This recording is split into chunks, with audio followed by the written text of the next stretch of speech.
আমরা কথা দিচ্ছি, আমরা নির্বাচনের আগে যা বলেছি তা বাস্তবায়ন না হওয়া পর্যন্ত আমাদের লড়াই অব্যাহত থাকবে। বাংলাদেশের রাজনীতির মঞ্চে যেন আবার এক নতুন অধ্যায়ের পর্দা উঠল। বহু প্রতীক্ষার পর অনুষ্ঠিত হলো ত্রয়োদশ জাতীয় সংসদ নির্বাচন।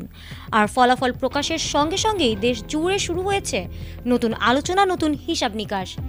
যেখানে একদিকে বিএনপি পেয়েছে নিরঙ্কুশ জয়, অন্যদিকে জামাত ইসলামী সহ জোট রাজনীতি নতুন করে আলোচনার কেন্দ্রে উঠে এসেছে। ভোটের মাঠে উত্তেজনা থাকলেও নির্বাচন মোটামুটি শান্তিপূর্ণ পরিবেশেই সম্পন্ন হয়েছে। এই নির্বাচনে ভোটার উপস্থিতিও ছিল উল্লেখযোগ্য। প্রায় 59% বেশি ভোটার তাদের ভোটাধিকার প্রয়োগ করেছেন বলে বিভিন্ন সূত্র জানিয়েছে।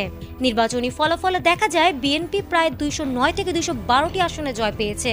অন্যদিকে জামাত ইসলামী নেতৃত্বাধীন জোট পেয়েছে প্রায় 68 থেকে 77টি আসন, যা তাদের প্রধান বিরোধী শক্তি হিসেবে প্রতিষ্ঠিত